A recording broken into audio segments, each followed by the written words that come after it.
Hello spooky friends and welcome back to the channel.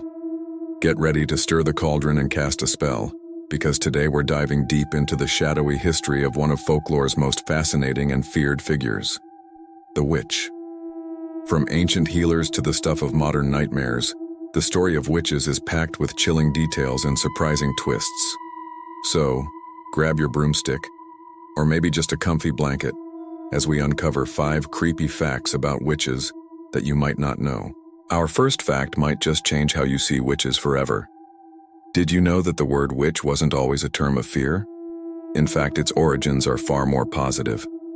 The word comes from the Old English wiki for a female and wicca for a male, which meant wise one. These individuals were often the village healers, herbalists, and midwives. They held a respected position in their communities, using their deep knowledge of nature to create remedies, predict the weather, and offer guidance. They were the keepers of ancient traditions and wisdom, passed down through generations. It's a stark contrast to the haggard, cackling villain we often see in movies.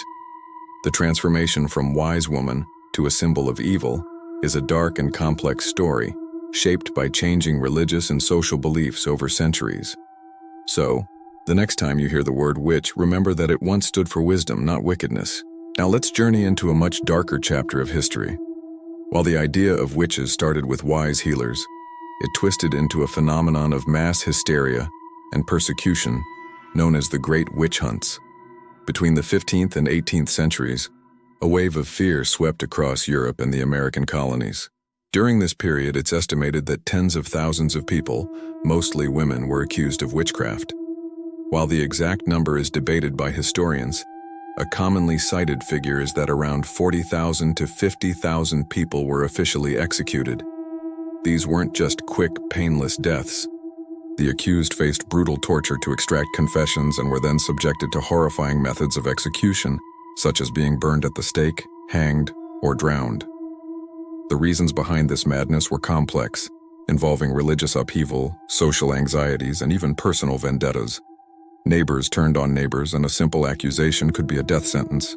It's a chilling reminder of how quickly fear and superstition can lead to devastating consequences, and how the image of the witch was used as a weapon to control and persecute the innocent. The scale of this tragedy is truly staggering and serves as a somber lesson from our past. All right, let's talk about one of the most iconic and gruesome elements of witch folklore, the potion. When you picture a witch, you probably imagine her hunched over a bubbling cauldron, right? But what was supposedly going into those sinister brews? According to the folklore and the confessions extracted during the witch trials, the ingredients were the stuff of nightmares. Forget eye of newt and toe of frog. Those are the tame versions. Some of the most disturbing accounts describe potions made with truly horrifying components. Accusations included the use of rendered fat from unbaptized babies to create flying ointments, or powders made from ground-up human bones intended to cause illness or death. Other alleged ingredients included blood, hair, and other parts of the human body.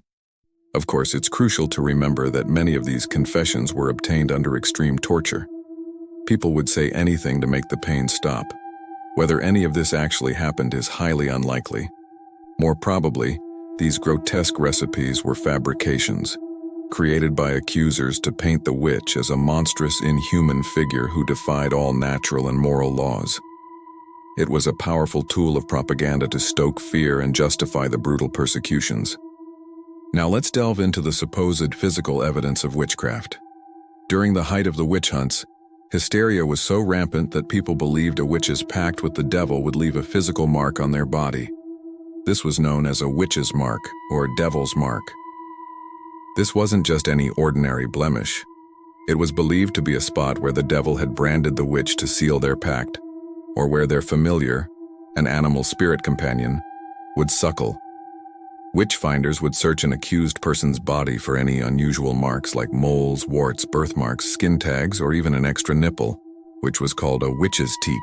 These professional witch hunters, like the infamous Matthew Hopkins in England, would use sharp instruments called bodkins to prick these marks. It was believed that a true witch's mark would be insensitive to pain and would not bleed when pricked. Of course, this was a cruel and nonsensical test, A skilled inquisitor could easily manipulate the situation, using a dull needle or a retractable blade to fake the result, thereby proving the accused was a witch. Countless innocent people were condemned based on nothing more than a common skin blemish, twisted into a sign of absolute evil. It's a terrifying example of how superstition could turn the human body itself into evidence of a crime. For our final fact, we travel across the Atlantic to the infamous Salem witch trials of 1692. While witch hunts were common in Europe, the events in this small Massachusetts village became a legendary and horrifying chapter in American history. And it all began with the strange behavior of two young girls. The ordeal started in the home of Reverend Samuel Parris, when his 9-year-old daughter, Betty, and his 11-year-old niece, Abigail Williams, began having what were described as fits. They would scream, throw things, contort their bodies into bizarre positions, and complain of being pinched and pricked by invisible forces. When a local doctor couldn't find a physical cause for their ailments, he suggested that they might be bewitched. Pressured to name their tormentors, the girls accused 3 women from the village: Tituba, the Parris' enslaved servant; Sarah Good, a homeless beggar; and Sarah Osborne, an elderly woman involved in property disputes. This initial spark ignited a firestorm of panic and accusations that engulfed the entire community. The girls' spectral evidence, their testimony of being attacked by the spirits of the accused, was taken as fact. In the end, over 200 people were accused, and 20 were executed, while several others died in prison. The Salem witch trials serve as a stark warning about the dangers of mass hysteria, false accusations, and the failure of justice. It's a chilling story that started not with a dramatic spell, but with the mysterious afflictions of 2 young girls. And that wraps up our journey into the creepy and complex world of witches. From respected wise women to figures of terror, their story is a powerful reflection of our own history, fears, and beliefs.